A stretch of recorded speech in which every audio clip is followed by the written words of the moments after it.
ဘာပြောလဲပြန်ပြောပါဦး ငါခက်စင်းရပါ ဟမ် ငါခက်စင်းရပါဟုတ်လား ဘာလဲပြောသူပြောလဲ ခန်းစင်ရုံနဲ့ အခန်းစင်းရဲလို့လားဟိုကျမလမ်းမင်းနာနဲ့ကျမအိတ်လို့ရတယ်စင်းရဲလို့မဟုတ်ကျမကိစ္စစီလို့မနေ့ကကျန်ကိစ္စစီလို့အကြောင်းအဲ့ဒါဘာလဲလက်ကပါပြောတော့ ဘာလို့လဲဒီမှာ အဲ့အရင်မြများတောက်ရင်နီးမတောင်းလို့ပြောတယ်ရမင်းမ ဟော အေးနေအရင်မြများမတောင်းနဲ့အတငယ်ချင်းနေပြည့်မယ်နော်အေးလို့မတောင်းတော့ကြာပြီလားဘယ်လောက်ကြာပြီလဲဘယ်လောက်ကြာပြီလဲ လူရ တနေ့လောက်စီပြီလား ဒီပိတက ဟမ်တနေ့လောက်စီပြီလား ဒီလိုလေနေရတယ် နေနော်အတိုင်းမတိမယ်နော်နေ နေလာနေရရ နေအရက်တော့မနေနီးမတောင်းဘူးအရက်မတောင်းနဲ့ နေတာလေလက်ဆိုတာလေမြောက်နေရတယ် အေးလက်ခုံပဲကြာပြီလားတနေ့လောက်စီပြီလားစီလား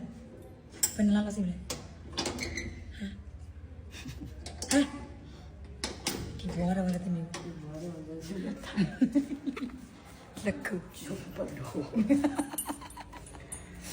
ဝကြီးတော့ သူကြီးအော်သူများပြောမှဆိုလို့တဲ့